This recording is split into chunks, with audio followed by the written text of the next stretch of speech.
Isipin mong ikaw ay lumulutang, sumasapaw sa hangganan ng iyong pagkataong pisikal, walang bigat, walang gapos. Isipin mong inililibot mo ang iyong diwa sa mga dimensyong hindi abot ng katawan, lumalaya mula sa mga hangganan ng oras at espasyo, pumapasok sa larangan kung saan ang iniisip ay nagiging totoo at ang hindi nakikita ay nagkakabuhay. Ito ang proyeksyong astral. Hindi ito katang-isip, hindi ito guni-guni. Isa itong pamanang sining na ginamit at minana ng mga mistiko, pantas, at tagapaglakbay ng kalooban sa hindi mabilang na mga henerasyon. Isang tarangkahang nagbubukas sa mundong hindi madampian ng mata't kamay, isang daanang maaari lamang tahakin ng may mulat na kamalayan at matatag na kalooban. Hindi mo kailangang isilang na may pambihirang kakayahan. Hindi mo kailangang maging natatangi. Ang kailangan mo lamang ay ang tamang kaalaman. Sa pagtatanghal na ito, bubuksan natin ang lihim ng tunay na kahulugan ng karanasang labas sa katawan. Iwawaksin natin ang mga maling paniniwala at ituturo ko ang mga praktikal na paraan na napatunayang mabisa upang maging daan mo patungo sa pailalim na antas ng kamalayan. Maghanda ka, sapagkat kapag natawid mo na ang tabing na ito, hindi na muling magiging katulad ng dati ang iyong pananaw sa realidad. Pag-unawa sa proyeksyong astral. Upang lubos na maunawaan ang proyeksyong astral, kailangan nating yakapin ang isang mas malalim na katotohanan. Hindi ka lamang pisikal na nilalang. Sa libong taon, itinuturo ng mga sinaunang tradisyon na ang pagkatao ng tao ay may mga antas na kapaloob sa iba't ibang anyo ng kamalayan, bawat isa'y sumasalamin sa kakaibang dalas at nakikipag-ugnayan sa sari-saring antas ng realidad. Ang pitong ito ay bumubuo ng ganap mong diwa, ang katawang pisikal, nakatanikala sa mundo ng anyo, ginagabayan ng mga likas na pangangailangan, ang katawang eteriko, tulay ng pisikal at mas maselang anyo.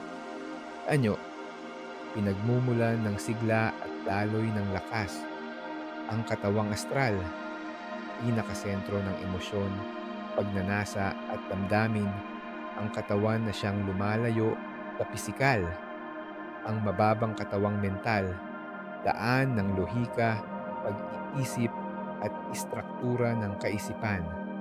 Ang mataas na katawang mental, pinagmumulan ng intuisyon, abstraktong kaalaman at liwanag ng pagtanaw.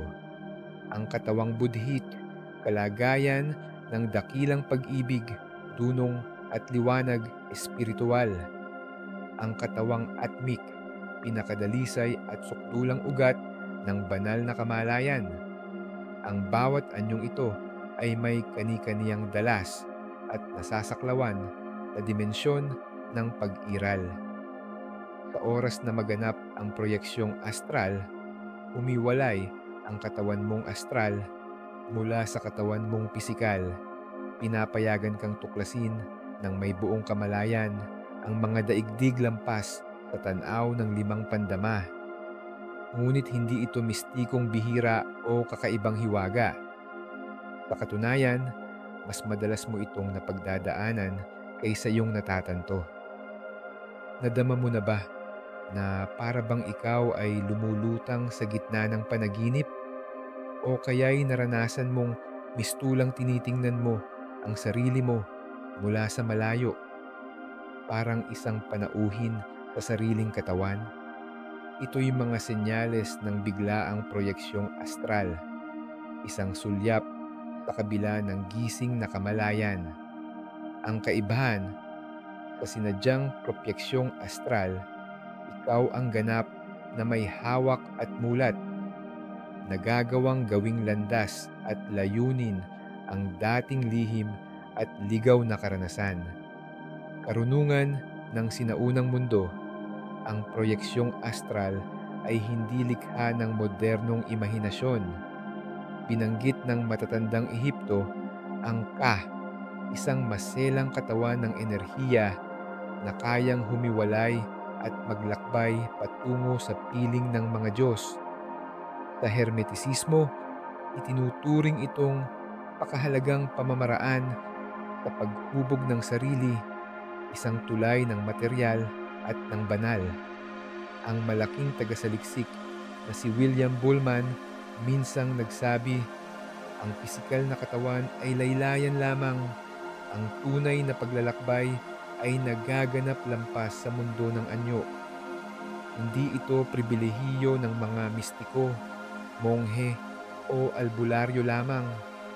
Inumang nagtitiyak sa sarili, disiplinado at may matibay na hangarin ay maaaring marating ang daigdig ng proyeksyong astral.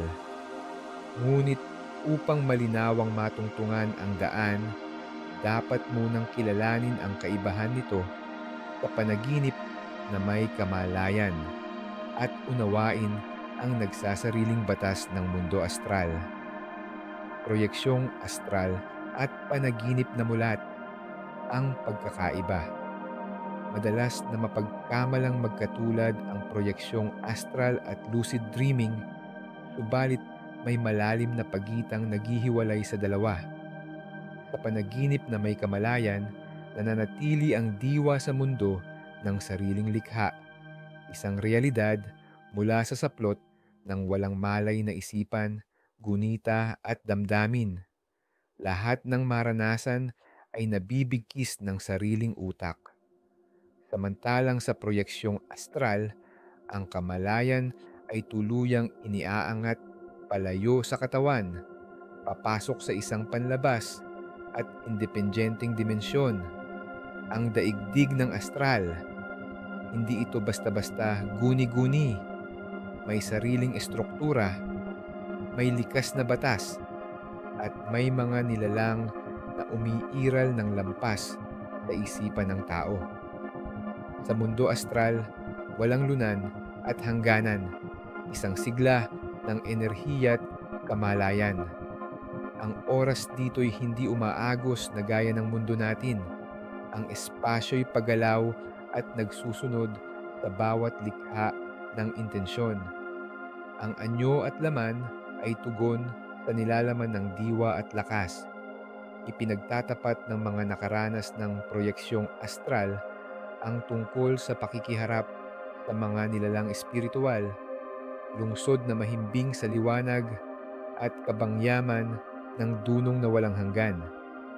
Ngunit bakit hinahanap ng tao ang proyeksyong astral? Anong taglay nitong biyaya lampas sa karaniwang pandama? Paano mo ito mararating ng buo ang kamalayan? Sa marami, hindi ito pagtakas mula sa pisikal na mundo, kundi paggising na lubos.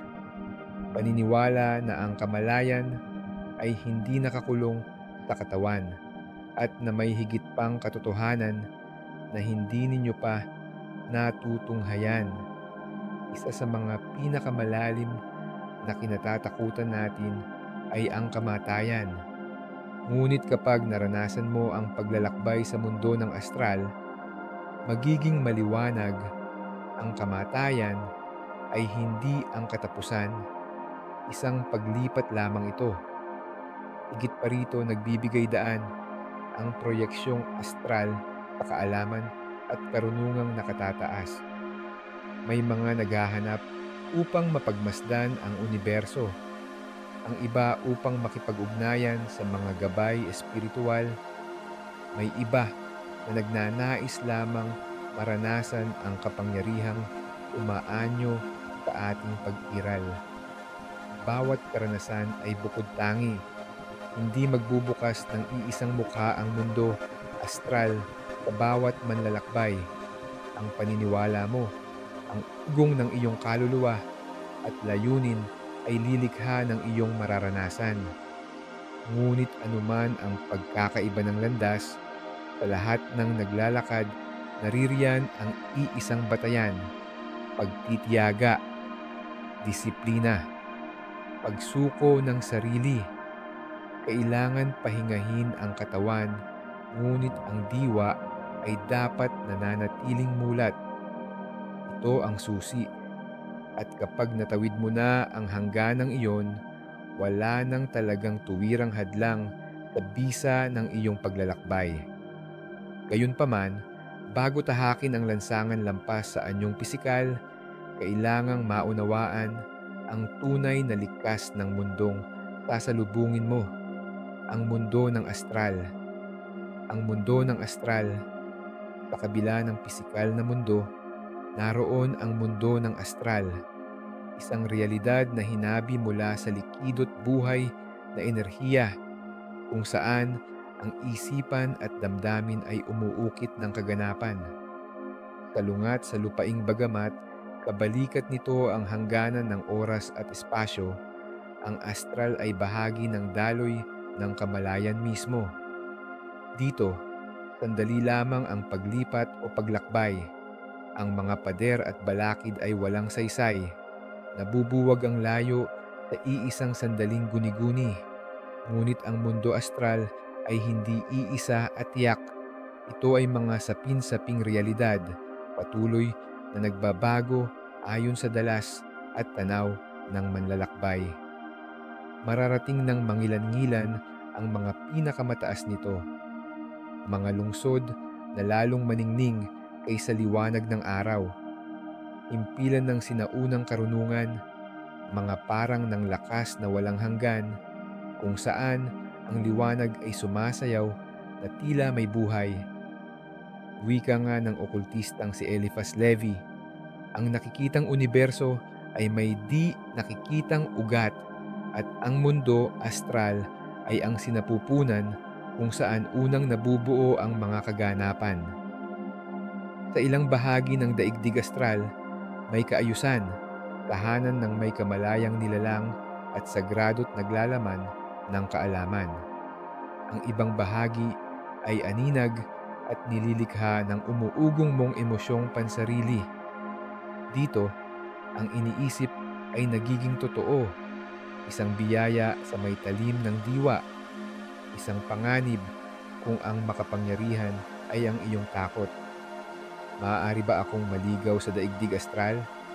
Isa sa mga karaniwang tanong ng mga baguhan ay, kung iiwan ko ang aking katawan, maliligaw ba ako? Ano kung hindi na ako makabalik? Ang sagot ay nasa sinulid ng pilak. Ang pilak na hiblang enerhiya na nag-uugnay sa katawan, astral at pisikal. Inilalarawan ito bilang makislap na sinulid mula sa iyong puso o ulo na hindi mapuputol habang buhay ka pa. Gaano man kalayo ang iyong nilakbay, ang pagbabalik ay laging tiyak. Mababasa ito sa maraming sinaunang tala. Tinukoy ng mga Ehipsyo ito sa mga teksto ng paglilibing. Inilarawan din ito ng mga mistiko ng iba't ibang kultura bilang matibay at elastikong ugnayan na kahit nababanat ay laging naghahatid sa katawan pabalik. Sa kabila ng mga alamat at takot, wala pang napabalitang manlalakbay na naiwang nakabitin sa astral. Sa paggunita mo lamang sa katawan, bumabalik ang iyong diwa agad-agad. Hindi hadlang ang sinulid na ito, kundi proteksyon. Nagbibigay ng laya, ngunit sigurado sa pagbabalik. Ngunit habang nagbibigay ang mundo astral ng lubos na kalayaan, kalakip nito ang malalim na pananagutan. Hindi lahat ng bahagi roon ay liwanag at kapayapaan. Kung gaano may mga hantungan ng dakilang dunong, mayroon ding mas mabababa at malalabong pook, nakalilikha ng ingay, takot at kaguluhan. Ang iyong mararanasan ay sang-ayon sa dalas ng iyong sarili. Kaya't napakahalaga ng paghahanda bago mo tahakin ang lupain sa kabila ng realidad na ito. Kailangang bigyang malay ang iyong sariling enerhiya sapagkat sa mundo ng astral, ang pag-iisip ay pagkata at ang takot ang nag-iisang tunay na balakid. Sa susunod na bahagi, ilalahad natin ang mga fundamental na hakbang sa paghahanda ng katawan, isipan at lakas ng loob upang maisagawa ang proyeksyong astral ng ligtas at may ganap na malay. Paghahanda. Bago ang proyeksyong astral, hindi madali ang paglalakbay sa labas ng katawan. Kailangang may ganap at masusing paghahanda. Ang proyeksyong astral ay hindi basta teknik, kundi isang natatanging estado ng kamalayan, isang maselang pagtatagpo ng pisikal, isipan at enerhiya. Isipin mong ikaw ay isang instrumento ng musika. Kung hindi wasto ang tunog ng bawat bagting, magiging sintunado ang awit. Kung ang katawan mo ay balisa, ang isipan ay nagkakawatak-watak, o ang enerhiya ay magulo, mahihirapan kang mangyari ang proyeksyong astral. Ang wastong paghahanda ang nagtatakda ng tagumpay o kabiguan sa daang ito. Ngunit hindi ito kayang makamtan sa isang gabi. Ito ay proseso, isang regular na pagdidisiplina, isang paglilinis ng kamalayan at pagpapaunlad ng sarili. Ang mga pangunahing sangkap ng paghahanda: relaksasyon, mapayapang pagpapahinga ng katawan, walang galaw at walang tensyon. Hangarin, buong kamalayang pagtatakda ng layunin ng paglalakbay. Kapaligiran, pagsasaayos ng silid na sumusuporta sa malalim na karanasan. Balanse ng enerhiya, pagtiyak na ang daloy ng enerhiya ay buo at walang sagabal upang umangkop sa mas mataas na dalas. Kung magaganap ang lubos na balanse at kahandaan, saka ka lamang tunay na makakatawid lampas sa limitasyon ng anyong lupa at makatitikim ng mas malawak na daigdig. Ang katawan mo mismo ay may mahalagang papel. Ang katawan na pagod, mabigat, o labis ang stimulasyon ay nagiging piitan. Nagbabantay sa iyong kamalayan, pinipigil kang makalaya. May ilang ugali na makatutulong o makakasagka sa iyong kakayahan. Iwasang kumain ng mabigat bago subukan ang proyeksyong astral. Ang pagkaing mamantika, makapal, o prosesado ay sumasakal sa enerhiya, pinapabigat ang pag-alis ng kamalayan. Mas mainam ang magaan at likas na pagkain, prutas, gulay, butil upang higitan ng sigla at daloy ng enerhiya. Iwasan din ang mga stimulant gaya ng kafeina, labis na asukal at alak. Pinapalabo ng mga ito ang balanse ng gising at relax. Mas pahirap makapasok sa pinalalim na estado ng kamalayan. Gamitin ang mga gawaing nagpapataas ng enerhiya.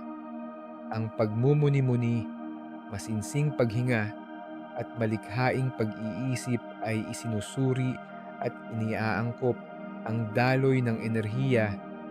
Inihahanda ang sarili sa proyeksyon. Pagkatha ng tamang kapaligiran, ang silid na pagsasagawa mo ng proyeksyong astral ay dapat mapayapa at walang istorbo. Pumili ng lugar na hindi ka maaabala. Ang pinakamahusay, isang abuhing silid o madilim na paligid na nakapagdudulot ng malalim na relaksasyon. Upang palakasin ang lakas ng silid, gumamit ng insenso o esensyal na langis. Ang sandalwood, insenso, at lavanda ay nakakakalma ng diwa at nagpapadalisay ng lakas ng paligid. Maglagay ng kristal sa tabi ng iyong hinihigaan. Ang amethyst at clear quartz ay kilala sa pagpapatalas ng kamalayang espiritual at panangga laban sa mababang dalas. Magviswalisa ng bola ng liwanag na bumabalot sa iyo. Umiiral itong parang kalasag, nagbibigay ng seguridad at balanse bago mo iwan ang katawan. Gaya ng turo ng mga hermetikong karunungan, ang nasa labas ay salamin lamang ng nasa loob.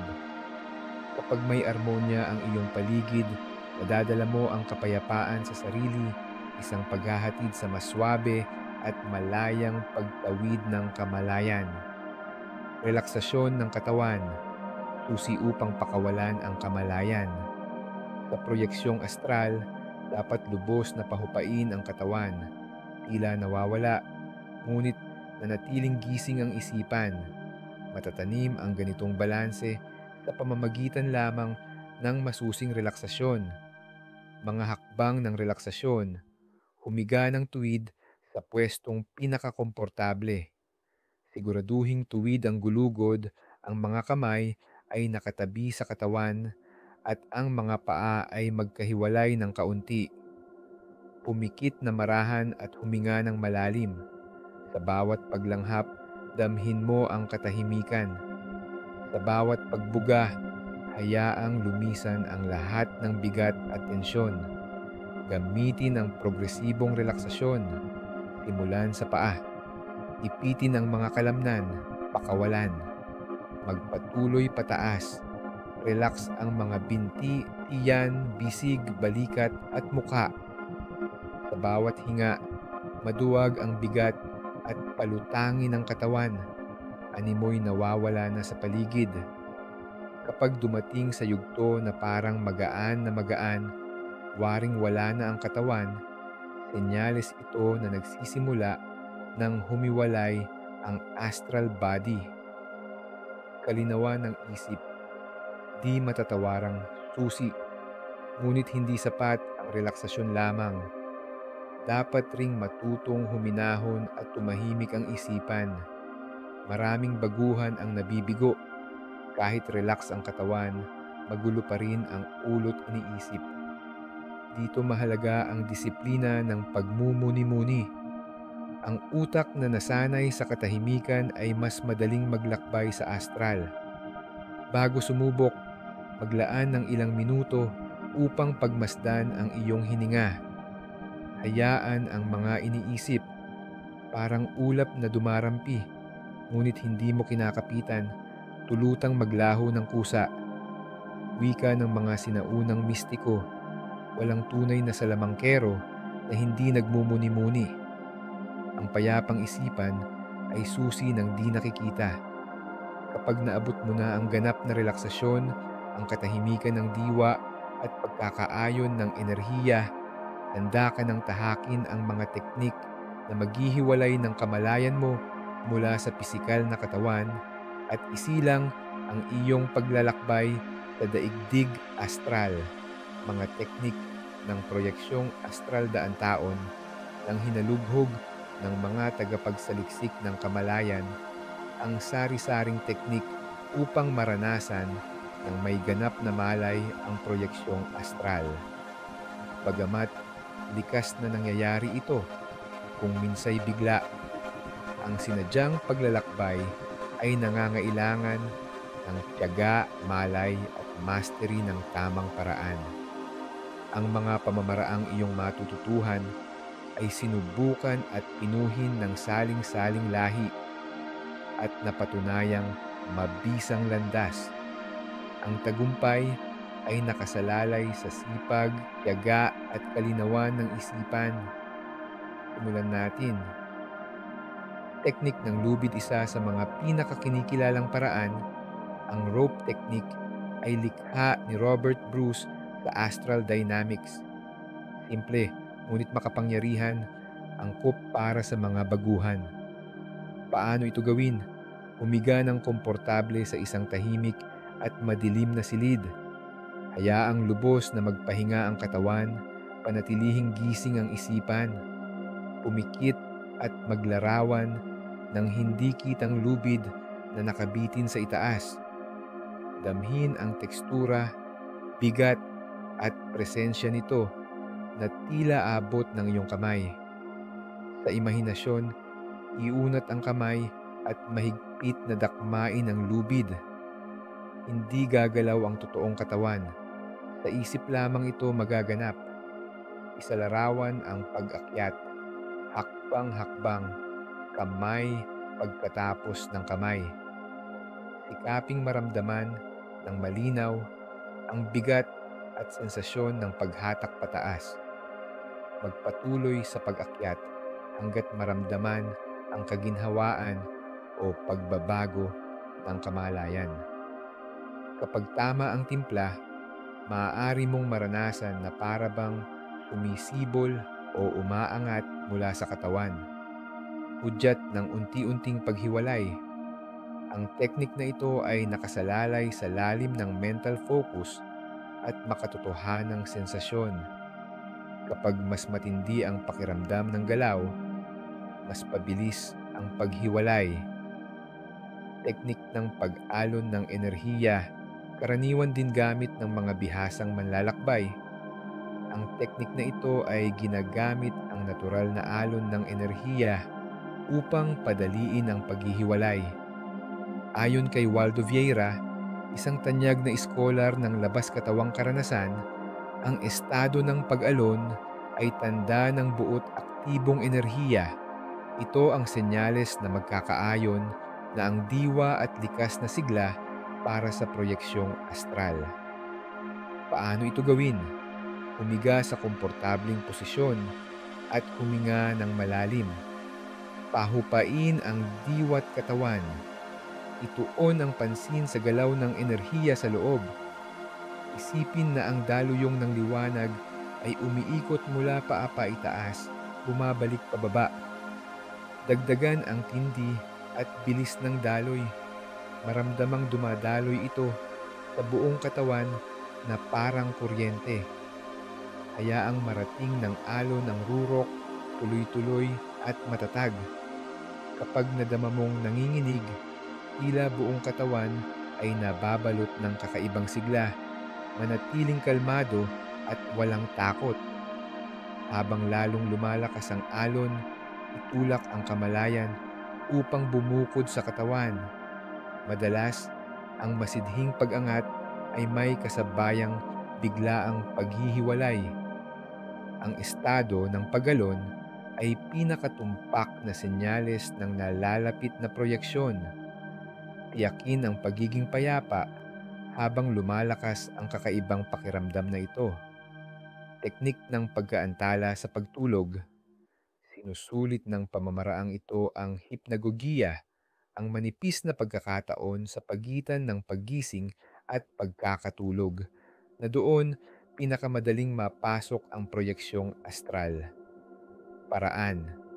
Bago matulog, itakda ang alarma upang magising ka makalipas ang 4 na oras na tulog. Pagkagising, manatiling alerto ng ilang minuto, saka muling humiga na malinaw ang hangaring gumawa ng proyeksyong astral. Habang unti-unting bumabalik sa pagtulog, tiyaking gising pa rin ang diwa. Dama mo na lumulutang kahit natutulog na ang katawan. Ituon ang pansin sa pakiramdam ng pagtaas, pag-angat, o paglayo mula sa katawan. Karaniwan dito biglang nagaganap ang natural na proyeksyon ming malay. Kapag natutulog na ang katawan, ngunit buo pang mulat ang kamalayan. Mabisang mabisa ang teknik na ito dahil ang utak ay natural ng nasa binagong estado, kaya nagiging bukas ang daan sa proyeksyong astral. Mga sintomas ng paglapit ng proyeksyon. Sa paghasa ng mga teknik na ito, maaaring maranasan mo ang ilang palatandaan na malapit nang maganap ang proyeksyong astral. Mga pag-alon o pagninig ng enerhiya sa katawan, parang bahagyang kuryente o ugong. Pakiramdam, nalulutang ka na, magaan o nawawalan ng bigat. Pagkarinig ng ugong o tunog na matinis, parang bugso ng alon o tunog ng hangin, pagkaparalisa o pakiramdam na naiwan ka sa katawan. Likas lamang ang mga ito, huwag labanan, hayaang dumaloy. Maging masyadong matakot o labis na matuwa ay maaaring magpabalik muli ng kamalayan sa pisikal na katawan. Tulad ng pagsasaad ni Sylvan Muldoon, isang bantog na mistiko, takot ang pinakamalaking hadlang ng sinumang nais maglakbay. Magtiwala at hayaan ang landas ay sumiko ng kusa. Talaan ng paglalakbay astral. Mahalagang magtala ng bawat karanasan sa iyong paglalakbay astral. Sa bawat paggising, isulat ang lahat ng detalye, kahit gaano kaliit. Maging simpleng pakiramdam ng paglutang o panandaliang sulyap sa hindi kilalang lugar ay senyales ng pag-asenso. Patuloy-tuloy na pagsasanay, pagtitiyaga, at pagpapasidhi ng pamamaraan, lalong magiging madali, malinaw, at kontrolado ang bawat proyeksyong astral. Hawak mo na ngayon ang mga kasangkapan, ngunit ang tanong ay nananatili, handa ka na bang tumawid sa hangganan ng pisikal na mundo? Salamat sa iyong panunood.